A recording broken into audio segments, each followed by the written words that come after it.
Hello, Brad here, just to say we're super proud that the Friday 5pm podcast is sponsored by the Malt Miller, the UK's best home brew store. We use the Malt Miller for all of our homebrew experiments, as well as tapping them up for advice and binging on their awesome YouTube channel all the time. That's why whenever we release a homebrew video, we put a recipe kit live on the Malt Miller, so you can brew with the exact same amazing ingredients that we did. The same ingredients used by pro brewers.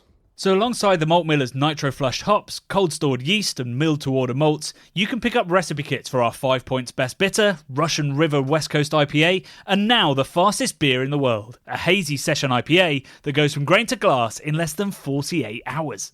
Sign up to their newsletter at tinyurl.com/Malt Miller to get 5% off your first order. With the Malt Miller's amazing customer service and Johnny's 48-hour recipe, you could order the ingredients on a Monday and be drinking the beer by the weekend. Speaking of which, it's Friday. It's 5pm. So enjoy this week's Friday 5pm podcast.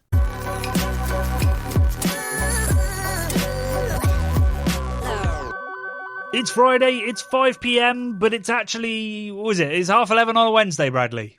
Yeah, we've got a busy week, haven't we, mate? You're off to Bristol Craft Beer Festival. I'm indeed. Very Tickets exciting. still available. Use the link in the podcast description to get £5 off and throw us a little bit of money as well. That's an affiliate link. Carry on, Brad. Sweet. I'm off to see Guns 2 Roses a little bit later this afternoon. The world's premiere Guns and Roses cover band. They've had tours of South Korea, Japan. I think they're big in Japan, which is always a good sign. I think they've been around America a few times, Sweden, all sorts of places, Johnny. So they're real. I've seen them about 10 years ago, and I felt like my eardrums were bleeding. But the guy's voice sounds amazing, possibly better than Axl Rose's voice. I'd say now. probably. Probably, yeah. Yeah, they're good. They are good. So I'm doing that later. Yeah, it's a fun week in beer, isn't it, Johnny? All sorts of stuff kicking off. Yeah, everybody's having a busy week, I think. So yeah, we're recording this a little bit early for all those reasons listed above. But the whole beer industry has been alive with news. The hazy IPA's killing craft debacle runs on, and in fact, I'm planning to do a video on it next week. Nice. Tell the gatekeepers where to stick their gates. We had our Baron live show last week, which we'll talk about in a sec, and we've got so much news both from our perspective and from the beer world. But we'll talk about Baron first. How was that?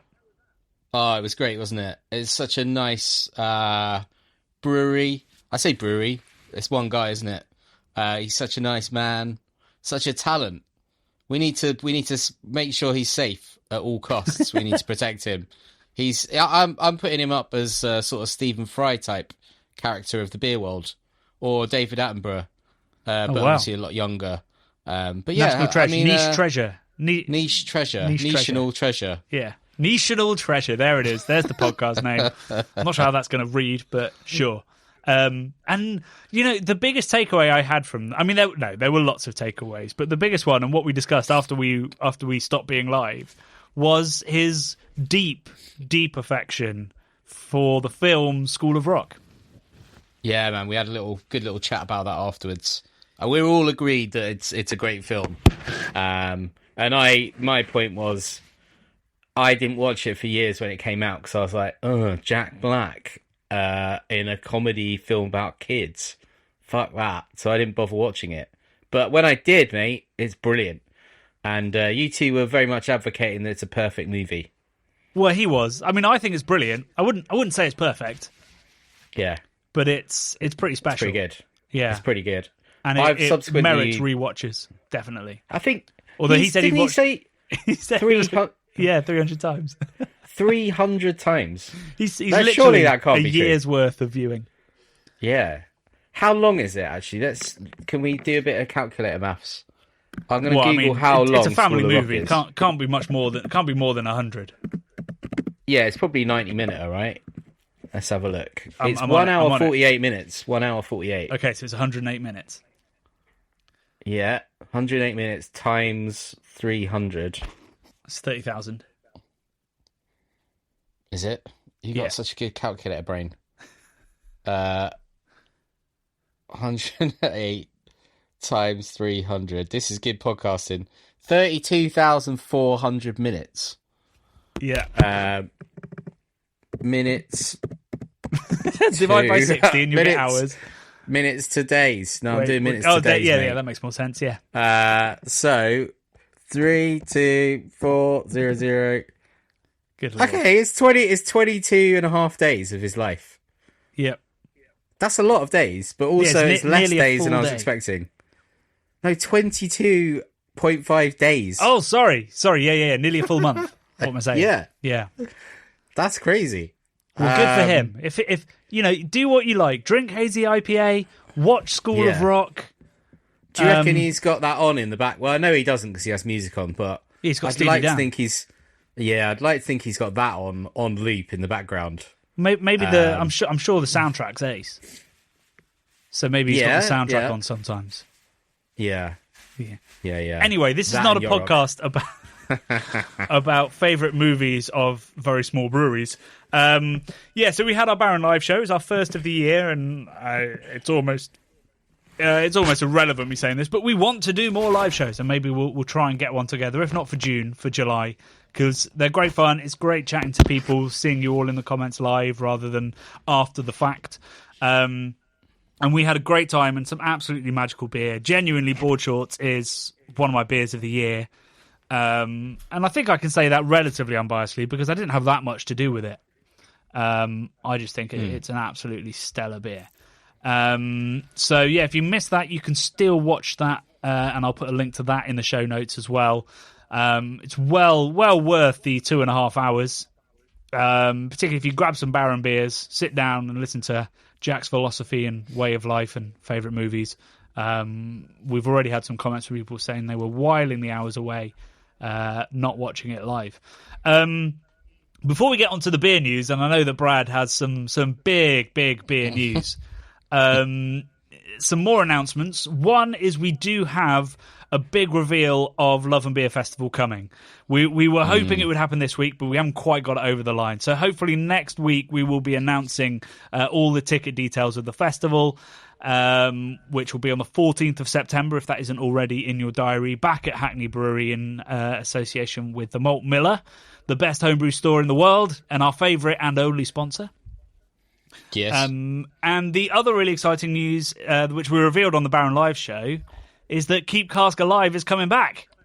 Mate, this has been, to get this over the hurdle, it's been really, really, really full on. It is back, but we might be asking for some help as well to bring it back harder, heavier, more casky. Yeah. What do you reckon? More casky, yeah. So we've got enough funds through a consortium of different sponsors who have all come together, chipped in to support the campaign and support our UNESCO campaign. But it's still, the budget is extraordinarily tight. So what we're thinking about doing is also doing a crowdfunder that will help us get some equipment that we need, because we want to film it all in 4K and have a cameraman.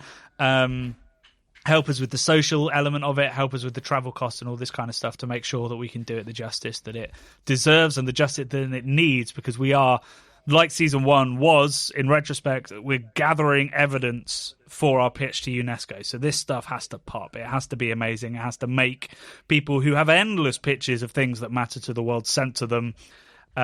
This has got to stand out. So we'll be revealing those details in a couple of weeks if we can't secure a little bit more funding. So we'll let you know, but we are happy to confirm that now it is definitely happening. It will be coming out probably late September, early October. So it's going to be a busy autumn for us. And then the month after that, my book comes out. So it's just non-stop end of this year. But we're very excited to be bringing that back. Why are we working so hard? Well, that's because a bit of Brad's news about how many people in the world are currently drunk has reassured us that there's audience. So this is a pretty deep cut, Johnny. I extensively research for this podcast, right? So this is from an Instagram called Facts @Facts. But I've checked the source material, Johnny, now, because I know we're serious journalists. So have I, but we'll come to that. We need the sources, right? So this, the stat is, at any given time, 0.7% of the world is drunk. So 50 million people are drunk right now. That's the stat. Good for them. What do you reckon to the stat? Do you think it sounds like it might be maybe possible? I was thinking about this, right? As we're going around time zones, quite a lot of it's ocean, right? So does that mean they're taking that into account? So it's more like...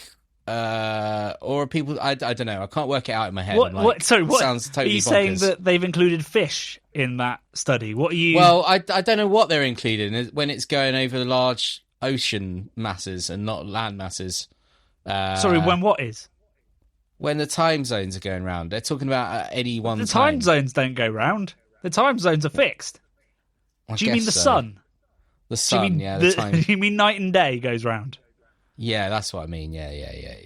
So When I was going to try and make a flat Earth joke then, but I don't know enough about it to talk about the whatever the fuck they call it. The science that lands with the Earth must be flat is pretty complicated and nonsense. Yeah. So, sorry, what you're saying is like when most of daylight is on, or I guess evening is probably when most people are drunk, is like on the Pacific Ocean. Yeah. Most people are either in bed or it's morning. Yeah, or it's on like a tiny island chain in the Pacific where there's like 100,000 people or something. Do you know what I mean? If that seems like maybe it's hokum. Do you know what, Johnny? It might be hokum. Shall I tell you the source material? I've tracked it down. It's from Campus News, written by Mark Viscardi in Thursday, March 13th, 2003. Yeah, so very current. Yeah, from the Arizona Daily Wildcat Online from all that time ago, Johnny. So this, only 20 years out of date. This stat. This is not a source, right? Come on. No, it's not a source because it's just a sentence that's been written by a guy who presumably was a student. 21 years ago.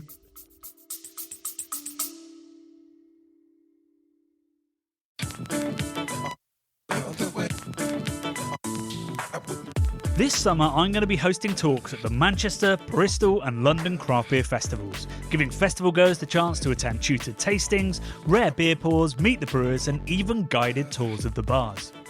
These 3 festivals are the highlights of my events calendar, featuring some of the world's best breweries with delicious restaurant pop-ups, great music and a really welcoming party atmosphere. It's the 3rd year I've been hosting the We Are Beer Tastings table, but for the first time I'm delighted to offer all of our listeners, viewers and Patreons £5 off a ticket when you use the code CBC5. Just hit the link in the description to buy. See you there.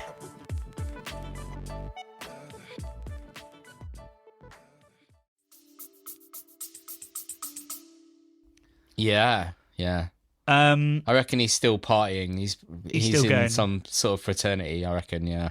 He's making sure that his stat about 0.7% of the population being drunk is true. I reckon he's still trying to justify it as well to anyone that'll talk to him at a party when he's drunk. Yeah.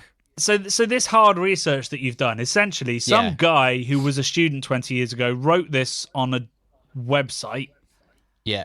You found an Instagram account that also stumbled across this somehow. 100%, yeah. And just thought it was true enough to put it on a podcast that regularly ranks in the top 25 food and drink podcasts in the UK. Exactly. I don't see a problem with that, Johnny. Do you want some more in that sort of ilk? I've got more. Unbelievably, yes. Tell me more not true facts. This one's from nerdsnacks.io Instagram account. Nerdsnacks.island. .io. IO, I don't think that's island, is it? I don't know. IO means in out, doesn't it? Oh, I don't know. I think it's in out in terms of like electronics and computers and shit like that.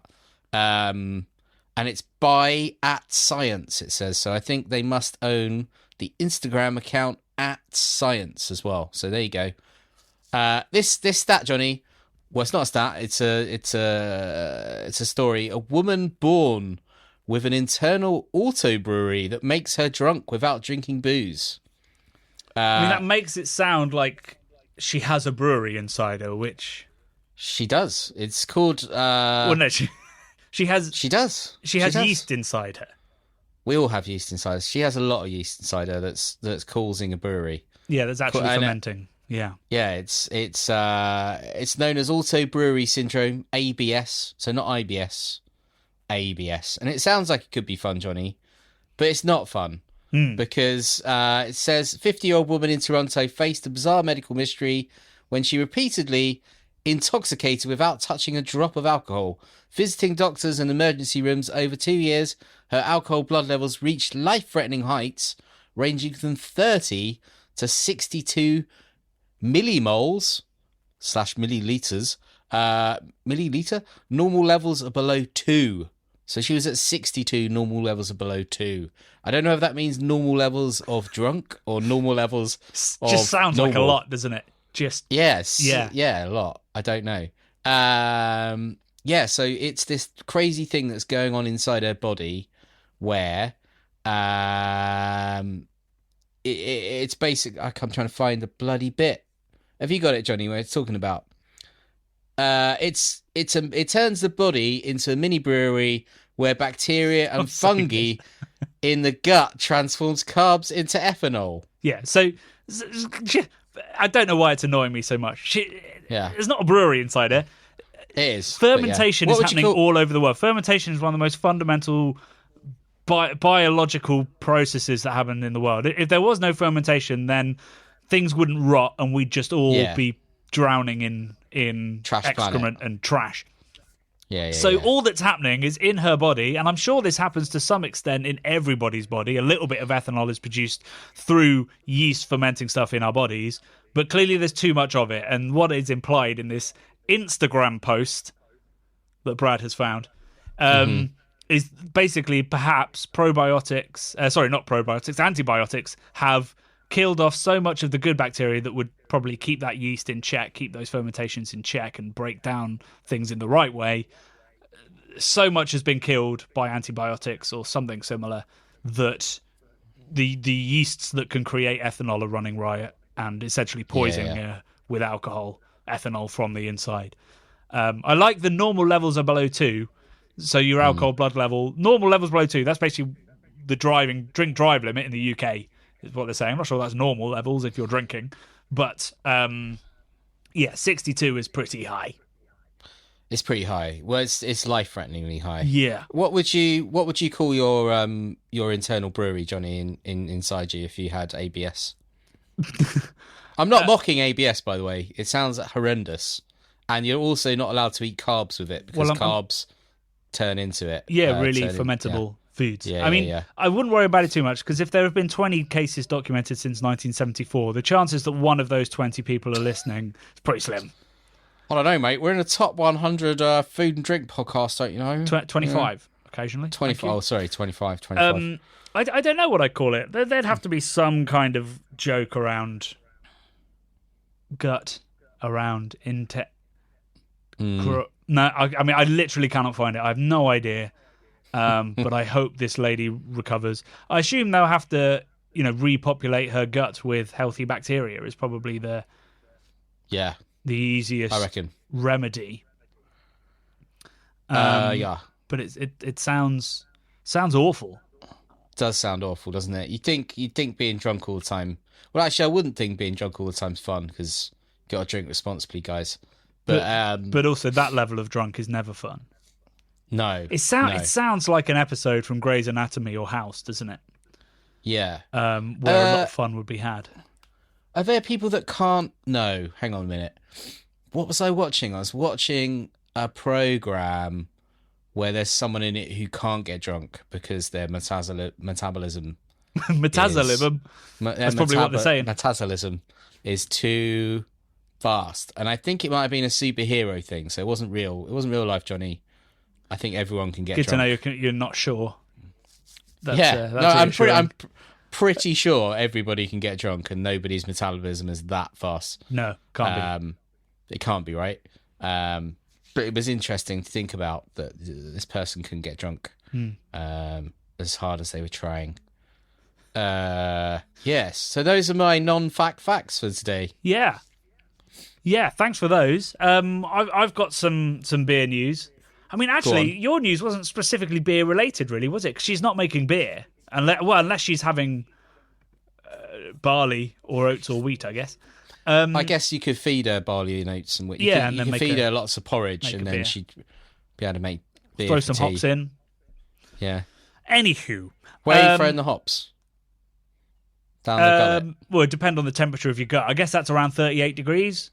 So it's kind of a dry hop. You might get some hop creep. What I was saying was, is it up the butt or is it? Oh, where? Right. Yeah. Is it a dry hop or is it like a wet hop or? I think you swallow. Surely you're swallowing it. Okay. That's the easiest. Well, never mind. No, let's move on. I've got 2 bits of silly news and 1 very important news. Yes. What do you want first? I'd like some silly news, please. Keep going. I thought you might. Yeah. Okay, well then let's start with something that was actually flagged in our Discord. Yes. Which was, and this is continuing my favourite pastime of threatening / offending men significantly larger than me on this podcast. Great. Conor McGregor. Oh yeah, has come out with an Elon Musk level of nonsense and fear mongering on I think on Facebook or Twitter. So obviously he's got his stout, which we tasted in my blind taste test of nitro stouts, and it came middle of the road, smelled pretty good, but was thin and watery and crap. And so he's obviously taking a leaf out of the Brewdog book, smack talking some competitors or some bigger guys to try and get sales and clicks. And this is the angle he's gone for to market forged stout. You ready? Go on. It's a post. On Facebook, I think. Don't forget, Arthur Guinness was a spy for a foreign government hell-bent on preventing the freedom of the nation of Ireland to act as a sovereign country. Upon Ireland's victory in the war, Arthur was forced at gunpoint to turn his logo, the harp, inward, facing the wall, as the true harp is the national emblem of Ireland. A country he actively funded against in an attempt to suppress its freedoms and prosperity. Check the harp on your Irish passport, it faces the correct way. Now check the harp on Arthur's door, it's facing inward, toward the wall. Wow. I mean, he keeps going on, but the point is made. He's trying to claim, and Arthur Guinness was, pro-Britain, perhaps politically or perhaps because Britain was his biggest export market, don't know. Anyway, what Conor is saying here is absolute nonsense. Like, just fundamentally made up and untrue. He didn't have to turn his harp. He had the harp before Ireland did as a national logo, and in fact, when Ireland wanted to use the harp as its national logo, they had to go to Guinness and ask for permission.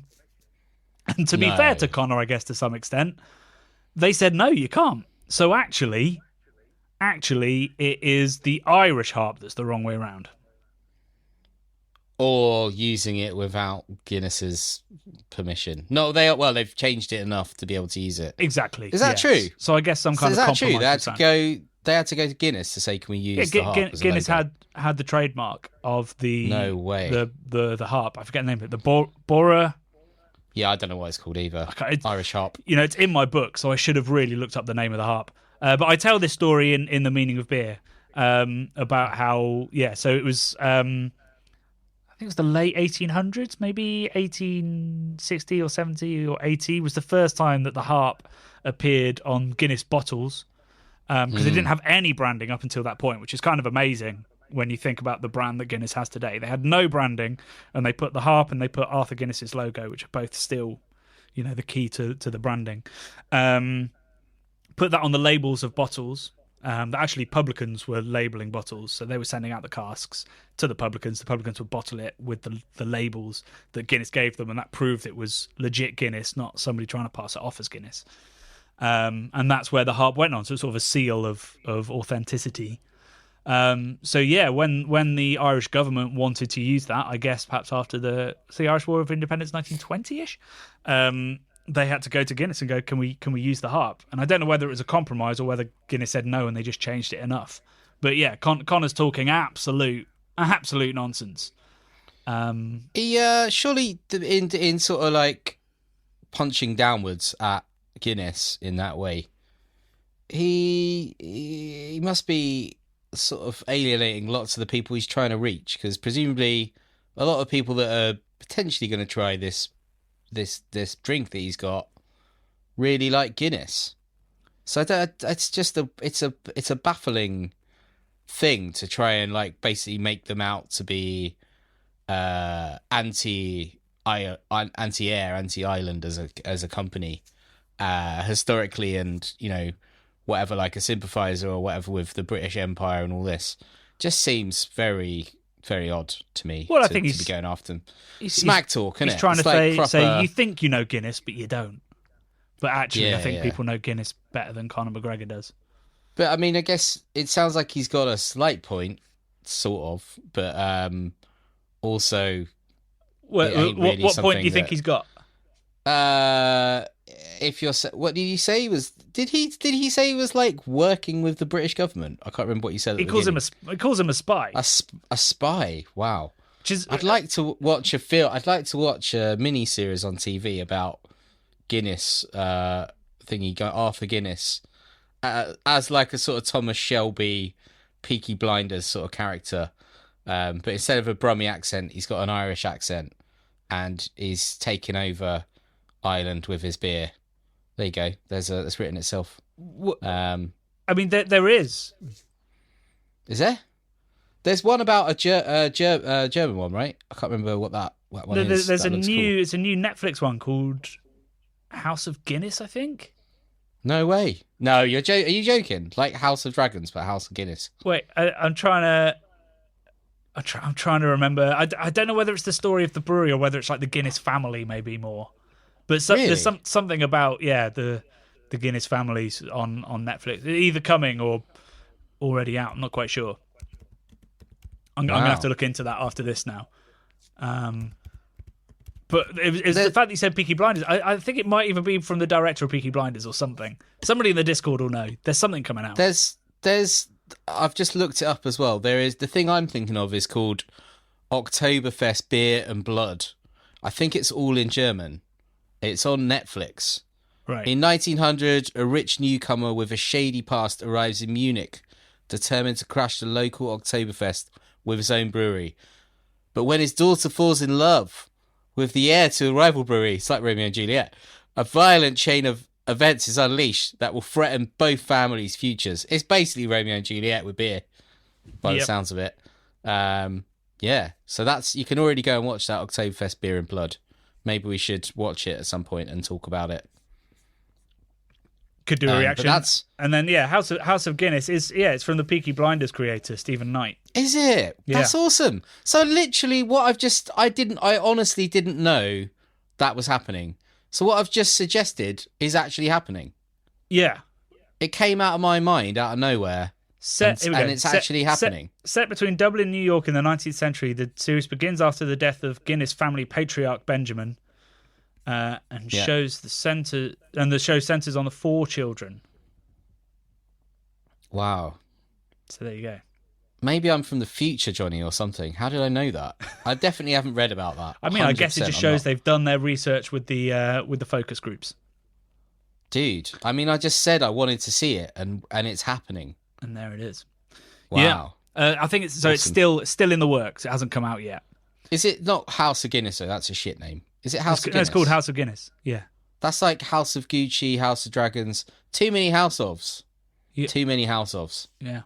But I mean, it makes it sound dramatic and dynasty-ish. Yeah. Did you watch House of Gucci, the film, or House of Dragons? House of Dragons? You didn't watch House of Dragons? Game of Thrones spin-off. Oh, yeah, I did watch that, actually. It was crap. Oh, it's not crap. It's okay. They're bringing Series 2 back. I found it pretty dull.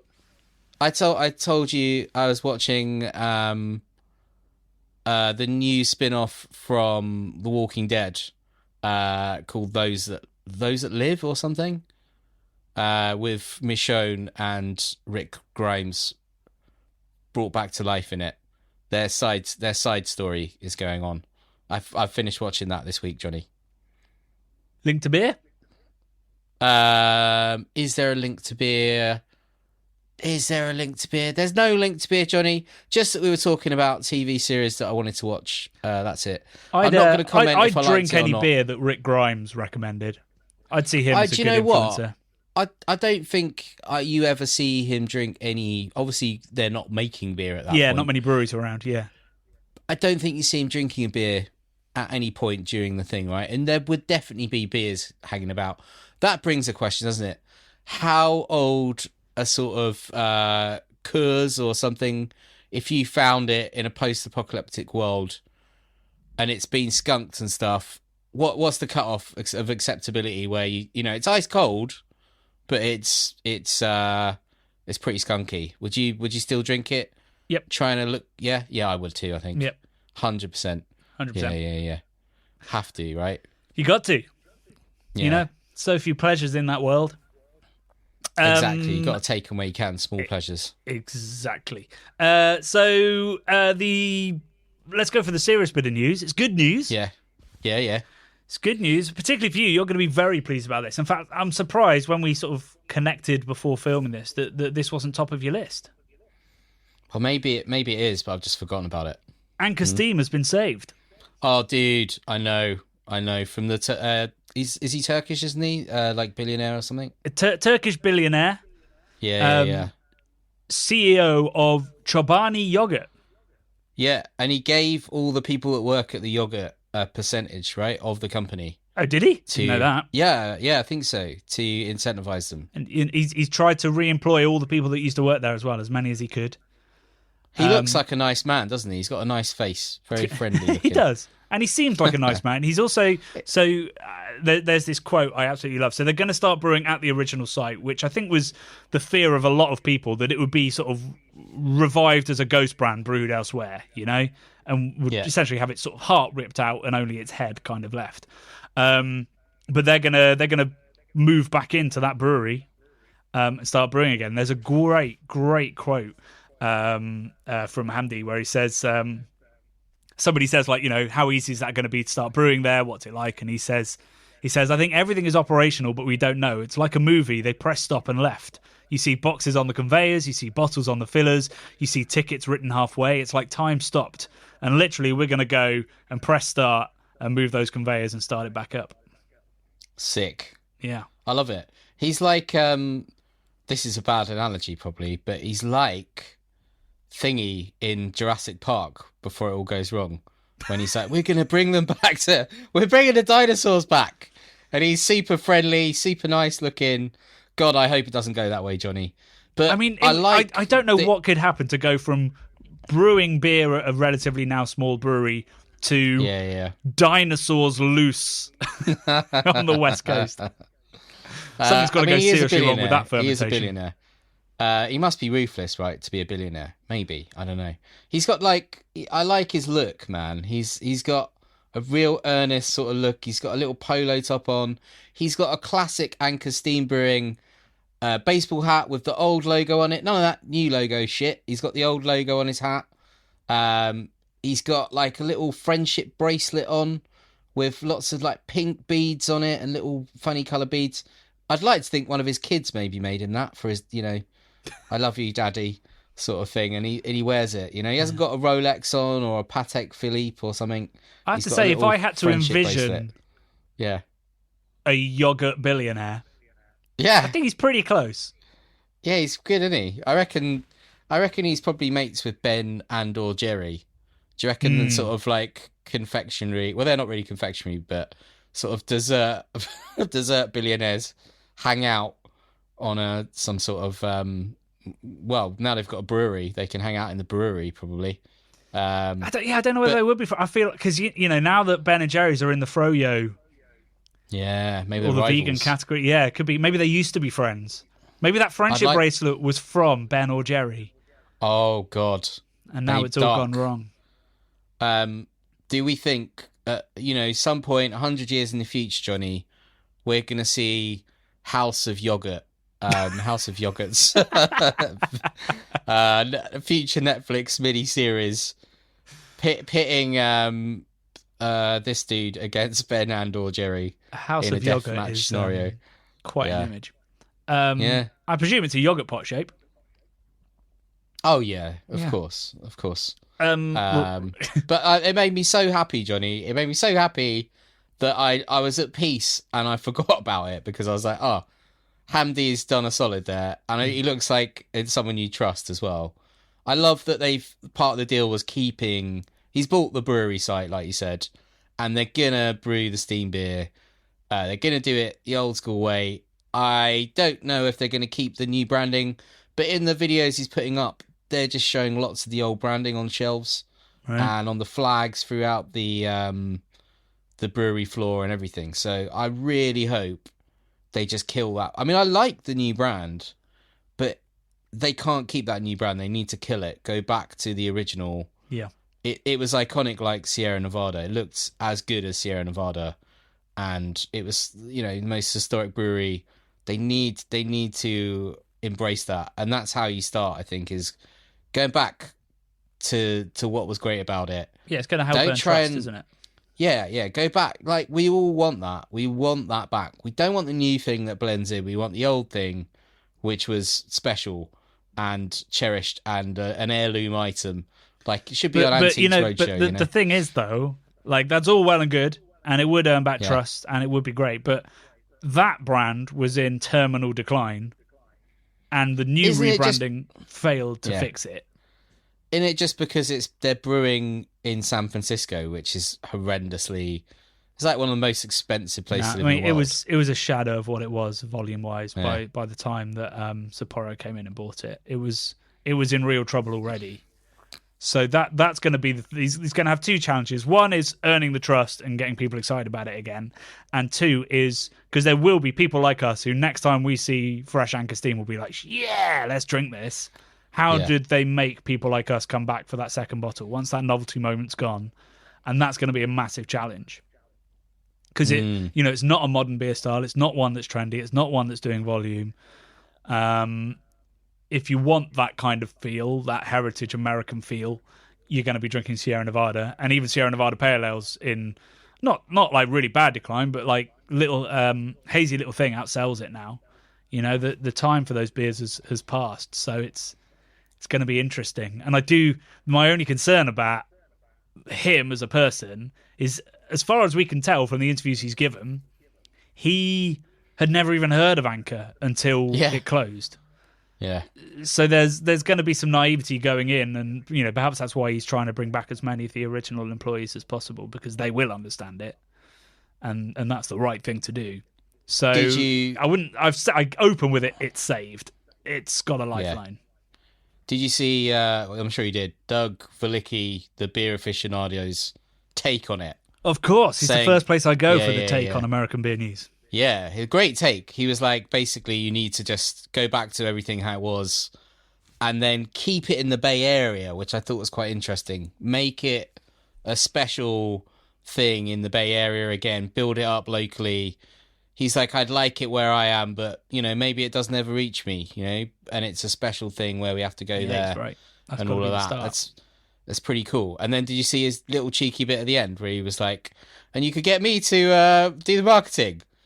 No, not really. And then he was like, he came back and like looked at the camera. It was very good. I think he wants a job with a billionaire. So he'd probably take that in a heartbeat. Yeah, I'd take that in a heartbeat if Hamdi was listening. Yeah. That'd be a dream role for a beer marketeer. I mean, a challenging role. Good Lord, a challenging role. But it would be a dream if you could get it right. So yeah, that's the exciting, the positive news, which we don't always get to tell in the news section of these podcasts. No, it's normally well, doom and gloom and woe. Yeah. So that's all of the beer news. Unfortunately, because we're recording this at what's now 12-ish on Wednesday, we haven't actually had any comments come in for the video because the video hasn't come out yet. Yeah. So I do promise that next week we will dig into some of the comments on this week's video, which was a new series. You can see we're trying out some new things this year. And that is a new series. We're still kind of working on the name, what it's going to be, but under the radar is what we're going with now. So it's kind of the antithesis of the hype train. It's the breweries that should get the hype but don't. And we've opened with, as I say, actually at the end of the video, one of the breweries that I look for first when I go into a bottle shop. If I'm looking for a beer for that night, genuinely, I mean, it depends what I'm in the mood for, but if I'm talking, modern British brewed, mostly kind of hoppy style beers, I look at Verdant, Track, Burnt Mill, and obviously Baron because they're my local. Those are the four that I'll be most excited to see if there's something fresh in the fridge. I don't know. When up until this video that we filmed, when was the last time you had a Burnt Mill beer? Do you remember, Brad? Oh God, it's been a minute. It could have been a couple of years even. I can't remember the last time I had one. So that shows you. Yeah, I mean, I know they're great. I've been there and I know how great they are, but somehow just like didn't pick it up on the shelf. So well, you did. We did that day, and hopefully you'll be picking up more of it. Oh yeah. The thing that we went on about, I actually had to cut some of it out because we were going on about it so much. It's just the condition of the beer, just incredible. Looked incredible. Perfect kind of head retention. Perfect clarity where it needed to be there. It was just textbook brewing, I would say. Yeah. Masterclass stuff in every can. Yeah, it's incredible, really. Absolutely, and that's not. It's not seen a lot in craft brewing. If I'm really honest, we'll accept some little issues with head retention, carbonation, tiny little off flavors, little bits of astringency from really heavy dry hops and stuff. But there was not a foot out of place in any of those beers. And I think that should be celebrated as much as, big flavors and bold ideas. And maybe that's starting to come through in the craft beer industry a little bit as we turn our heads to bitters and lagers a bit more. Let's hope so. Yeah. We didn't really dig into why Burnt Mill haven't gained a reputation for it, but I was thinking about this while I was editing it and trying to work it out, because I think the branding is not as iconic, but it is quite beautiful. Yeah, it's nice branding. And distro I think is pretty good, and they make hype styles. I was trying to think, maybe what they haven't quite managed to do at Burnt Mill is have like a flagship release or a flagship event or something that gets on everybody's radar. Cloudwater had the Dipper series, Verdant had Putty. Yeah. To go back a little bit in time, the phenomenal success of Gamma Ray with Beavertown when that started coming out just, gave them a name. And Burnt Mill have never quite had that moment, I think, where, almost like critical mass, enough people were talking about their beer at one time that all the people that aren't fully connected into the beer industry went, oh, I need to track down some Burnt Mill. Like a London Black moment. Yeah, London Black moments. Yeah, another really recent example. Yeah, and I kind of think that's it. And if they could find that, I think everybody would be raving about Burnt Mill. So what you're saying is we should buy stock in Burnt Mill right now, if that's a possibility. Yeah, and then blow up. Encourage them to release what would it be, like a triple IPA once a year, or some bourbon barrel aged version of their Baltic Porter, and release it at some magic event. That's, I think, what is missing from that brewery right now. Just a big look at us kind of moment or beer. Yeah, agreed. I think you're probably right. They just haven't had, maybe they're not seeking it out, but they haven't had that sort of campaign thing, like a hero beer where they can, everyone's like, shit, you need to go and try that beer. Or, something that's got a catchy name like Steady Rolling Man. Gonna get a Steady on the bar, or your Gamma, or whatever, like we were saying, your London Black, all those things that are iconic. Yeah, they haven't. Yeah, it doesn't have to be a big shouty moment. It could be, being a bit zeitgeisty or having a bit of luck with a brand. Because when Theo made Steady Rolling Man, like, his intention was very much for it to be the core beer and that he wanted it to grow, but he might not have known just how much the world would take Steady, like, as a phrase, as a concept, and as a beer to its heart, I guess. And you know, I mean, is it Bitter Lake was their West Coast Pale, I think, which is brilliant, and it's a cool name, and it had a cool can. You know, I remember picking up that can literally because it looked amazing, and it was an absolutely stunning beer. And I could have seen that getting some traction, but it didn't quite. So, yeah, maybe that's it. It's just, you know, they haven't caught the wave quite, but I think they're sat there waiting.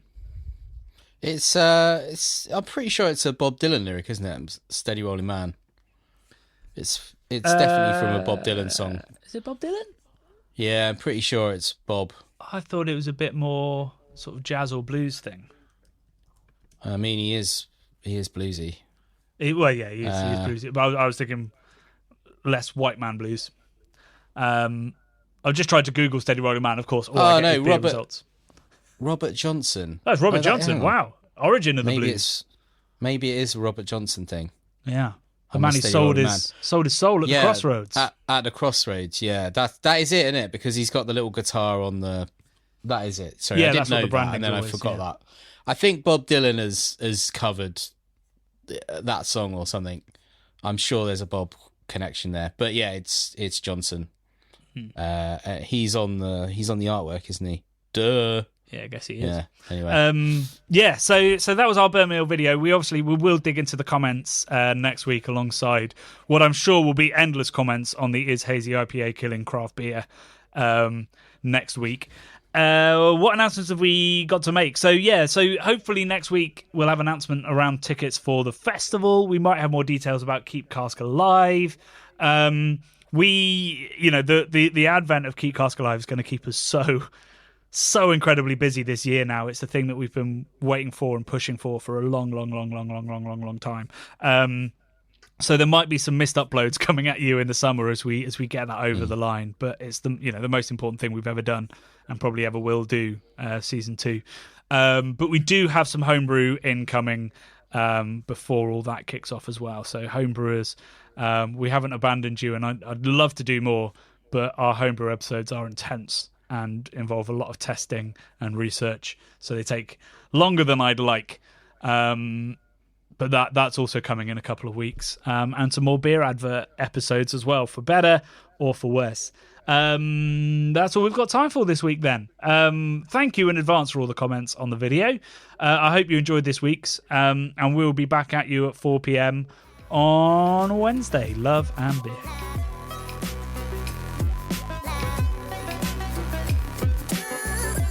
The Bubble and Friday 5pm podcasts are brought to you by the nerds behind YouTube's craft beer channel. You can watch over 400 mini documentaries at youtube.com/the craft beer channel. And if you love what we do, support us via Patreon and get access to merchandise and our amazing Discord forum, a positive and welcoming space for everyone who loves beer, food and homebrewing. Love and beer.